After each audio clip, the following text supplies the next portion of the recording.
ये देश के वो प्रधानमंत्री साबित हुए हैं जो हिटलर था, क्योंकि हिटलर ने भी अपने जीते जी अपने नाम से प्रतिमा बनाई, जगहों के नाम रखे।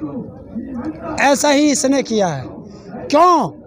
क्योंकि देश के अंदर कोई गांव वाला भी अपने गांव के अंदर किसी पार्क का नाम नरेंद्र मोदी नहीं रखेगा। तो इसने सोचा कि अपने जीते जी एक स्टेडियम का नाम कर दूं। अभी और का भी होगा, चिंता मत करो, और का भी होगा देश में। क्यों? कि जो देश में था वो बेच चुका, जो कुछ सरकारी संपत्ति बची है वो अपने नाम कर लूं। और बाकी एक चीज़ और का ध्यान रखना कि सरकार पूछती बहुत है कि 70 साल में क्या हुआ देश में, 70 साल में क्या किया पुरानी सरकारों ने। तो मैं आपसे सबसे कहना चाहता हूँ, मत बताना, क्योंकि ये पूछ रहा है कि और कौन सी संपत्ति बची है, उसे भी बेच दूँ। अच्छा, मतलब इसके पीछे ये राज है कि पता कर रहे हैं पूछ के लोगों से अभी क्या क्या बचा है। बिल्कुल, उसमें सारा राष्ट्रीयकरण न करके निजीकरण करने की बात है। देखिए, अगर निजीकरण पे इतना जोर है और अगर विदेशों की तर्ज पे जा रहे हैं तो बताएं, अमेरिका में किसानों को लगभग 6.5 लाख करोड़ पर साल किसान को सब्सिडी दी जाती है, और यहाँ किसान को MSP भी नहीं। तो फिर कैसे चलेगा? और अगर निजीकरण का इतना अच्छा है तो संसद को सबसे पहले निजीकरण करें। 40 लाख ट्रैक्टर लेकर जा रहे संसद पर, 4 लाख लेकर गए, ठंडक नहीं पड़ी क्या? ना, अब क्या 40 लाख लेके जाएंगे संसद में और वहीं खेत बनाएंगे, क्योंकि वहाँ इंडिया गेट पे बहुत पार्क पड़े हैं। अपने खेत तो जला रहे हैं, पैदावार ज्यादा होगी ना। वो किसी के बाप के थोड़ा ही हैं, वो भी तो हमारे ही हैं। क्यों खेत नष्ट कर रहे हो? नहीं, वो गलती से किसी ने कर दिया है, उनको समझाया गया है कि ऐसा ना करें। अच्छा, इसका फायदा उठा के किसी ने आग भड़काने की कोशिश की तो फायदा उठाया जा सकता है ना। काहे का? मीडिया तो सीधा आएंगे वहाँ पर, मीडिया फायदा उठा सकती है और दूसरे लोग भी फायदा उठा सकते हैं। जो इसका यूज करे, नुकसान हो, जिससे आंदोलन को नुकसान हो, जो आंदोलन को नुकसान पहुंचाएगा वो बीजेपी और RSS का होगा। इतिहास खुद को दोहराए कभी 26 जनवरी वाला। फिर 26 जनवरी हमारा कोई इतिहास नहीं था, हमारी बहुत अच्छी परेड निकली जी। पर क्या करें, तुम जैसे नहीं दिखाते तो मेरे क्या गलती, वरना कहो निकालो वे बाइट कि जब ट्रैक्टर की परेड जा रही थी, पूरी दिल्ली खड़ी हुई स्वागत कर रही थी, फूल बरसा रही थी, वो नहीं दिखाया। RSS जिस चाल को चलना चाहती थी, सरकार जिस चाल को चलना चाहती थी कि अपने गुंडे लाल किले पे भेज के और वो दंगा करा दिया। ममता दीदी ने अभी कहा है प्रधानमंत्री जी को दंगाबाज, एक वर्ड दिया है, दंगाबाज। नहीं, तुम कहो तो ठीक, एक देश के प्रधानमंत्री को अच्छा लगता है कि वो अपनी देश की जनता को परजीवी कहे। परजीवी शब्द का अर्थ पहले दिन मैंने सोचा था मांग के खाने वाले का होगा। अच्छा। लेकिन फिर किसी आप जैसे ने बताया कि परजीवी का मतलब होता है खून पीने वाला। तो खून किसने पिया? खून पिया गोधरा में हिंदू और मुसलमान का, जब ये मुख्यमंत्री था नरेंद्र मोदी ने। ये परजीवी है। खून पिया इस आंदोलन में 200 से ज़्यादा किसानों का, ये परजीवी है।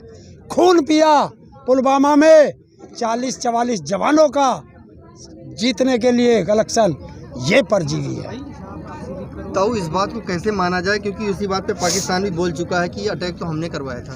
है पाकिस्तान ने इस पे बोला, सफाई मतलब अपने संसद में बोला है कि पुलवामा का अटैक तो हमने करवाया। तो भी कैसे नरेंद्र मोदी का नाम कैसे? मैं इसलिए कहता हूँ कि आप 50 ग्राम नारकोटिक्स लेके चलिए, सारी सरकार कुत्ते की तरह पूछ सूंघ करके तुम्हें पकड़ लेगी। और 300-350 किलो RDX सड़कों पे घूम रहा है गाड़ियों में, कहाँ से आया आज तक पता चला। वो देवेंद्र जो आतंकवादी को सरेआम साथ लेते हुए पकड़ा गया, क्या हुआ उसका? तो आपका कहने का मतलब कि सरकार और पाकिस्तान आतंकियों से मिले हुए हैं? पक्के मिले हुए हैं। उधर उसको ये क्या करते हैं कि ये भारत की सरकार, जो नरेंद्र मोदी की सरकार है, बीजेपी की सरकार है, ये सिर्फ मुसलमानों को गाली देती है हिंदू हिंदू करने के लिए, और वो मुसलमानों की सरकार वो हिंदुओं को गाली देती है। ये दोनों भाई हैं। क्यों साबित करूंगा दोनों भाई हैं? कैसे? कि बिना बुलाए जाता है उसके यहाँ फंक्शन में बिरयानी खाने, और वहाँ से इसकी माँ के लिए साड़ी आती है, और ये उसकी माँ के लिए शॉल भेजता है, और वो वहाँ से इसके लिए आम भेजता है। तेरे लिए भी आया क्या कुछ? ना भाई, मेरे लिए तो नहीं आया। तो जब तेरे रिश्तेदार ही नहीं है तो आएगा कहाँ से? जब वो संसद में बोलेगा, लेकिन ताऊ ये बताओ हमने आप, बनवाया तभी तो वोट मिलेगी उसे। जिस टाइम नवाज शरीफ थे तब मोदी गए, लेकिन इस समय तो इमरान खान है ना। हैं? इस टाइम इस तो टाइम इमरान इमरान खान है खान ना। है। पुलवामा तो इमरान के टाइम पे हुआ है। एक बात तो बताओ, जब वो हुआ था कि जब कश्मीर में जो हुआ था वो कारगिल, ये नवाज शरीफ जब देश का प्रधानमंत्री था, बिल्कुल। और सरकार किसकी थी? बीजेपी की। और क्या हुआ था उसमें? ताबूत घोटाला हुआ था। ताबूत घोटाला हुआ था उसमें। ताबूत जानता है? शहीदों के जो हमारे जवान शहीद हुए थे, तो वो शहीद के बॉडी उन ताबूतों में आती है। अरे उसमें भी दलाली खाई गई थी। और दूसरी चीज, वही नवाज शरीफ जिसने पुलवामा वहाँ पे कारगिल में हमारे जवान शहीद कराए, वही नवाज शरीफ जब ये प्रधानमंत्री बना तो सबसे पहला निमंत्रण इसने नवाज शरीफ को भेजा था अपनी शपथ उसमें। तो रिश्तेदार है ना, है ये। अच्छा, ये कहते रहते हैं हिंदू खतरे में, हिंदू खतरे में, तो सिर्फ हिंदू ही खतरे में है? हाँ, हिंदू खतरे में है, मैं बताऊंगा। हिंदू खतरे में है। 27 रुपए लीटर डीजल पेट्रोल खरीद रहा है मुस्लिमों से, और उन्हीं हिंदुओं को जो खतरे में है 100 रुपए लीटर बेच रहा है। ये हिंदू का विकास कर रहा है। और इसी देश से खरीद करके नेपाल में 50 रुपए के आसपास है, 60 रुपए। और ये इसी देश से खरीद के बांग्लादेश मुस्लिम देश है, वहाँ 40-45 रुपए लीटर है? इसी देश से खरीद के श्रीलंका में वहाँ भी 40-45 रुपए लीटर है। तो फिर हिंदू कहाँ खतरे में है? हिंदू तो मौज में है। हिंदू को मार रहा है। हिंदू का नाम लेके हिंदुओं की गर्दन काट रहा है। और इन्हें उससे खतरा नहीं है, इन्हें सबसे ज्यादा खतरा है कि हिंदू हो, मुस्लिम हो, सिख हो, ईसाई हो, जो किसान एक साथ मिल गया है। ये एक साथ कैसे आ गया? वो इन्हें तोड़ना चाहता है अपनी गद्दी के लिए। वोट देते टाइम आपने सोचा था कि इस तरह की घटना हो सकती देश के अंदर? 2014 के बाद 2019 में भी आपने जिताया, जिम्मेदार कौन है? देखिए, आप बाइट ले रहे हैं मेरे से, आपको पता है मैं कौन हूँ? मेरे माथे पे लिख रहा है कि मैं देशद्रोही हूँ या देशभक्त हूँ। जब आप मुझे बार बार आजमाएंगे। 5 साल में आपको नहीं पता चला कि वो देशद्रोही या देशभक्त है, या देश के लिए है या देश के खिलाफ है? देखिए, जब पहला था, जब हिंदू मुस्लिम पे चले गए थे, पिछली सरकार ने ज्यादा भ्रष्टाचार करा था, वो उसे हटाने के लिए इसे लाए थे। 2019 में जब जवानों को मरवा दिया, शहीदी के नाम पर वोट ले गया। अब देश जाग चुका है कि ये तो ड्रामेबाज हैं, ये तो झांसा राम है, झांसा देंगे। तो अब इस बार जो है देश का नागरिक इनके झांसे में नहीं आएगा। तो ऑप्शन क्या है इसके अलावा? है? इसके बाद क्या ऑप्शन है? देखिए, जब इस देश में पहले सबसे पहले लाल बहादुर शास्त्री वो थे, नेहरू थे, तो लोग पूछते थे कि नेहरू के बाद ऑप्शन क्या है? लाल बहादुर शास्त्री आए, लाल बहादुर शास्त्री के बाद लोगों ने पूछा ऑप्शन क्या? तो ऐसे आते रहते हैं।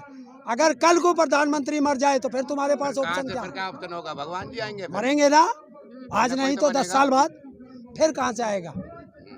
फिर कहाँ से आएगा तुम्हारे पास? करंट बनना जनता पड़ता जिसको है। चुनेगी वो आएगा। है? जनता जिसको चुनेगी वो आएगा। तो अब भी जनता जिसको चुनेगी वो आएगा, कोई जरूरी है? तो उन्होंने तो आपको बोला कि मौका है, इस कानून को 1.5 साल के लिए रखवा दो, और चुनाव होने वाले हैं बंगाल में, उत्तर प्रदेश में, आप दिखा देते, क्यों नहीं दिखा रहे हैं आप? क्या हरा के उनको। हम बार बार यहाँ आंदोलन करेंगे?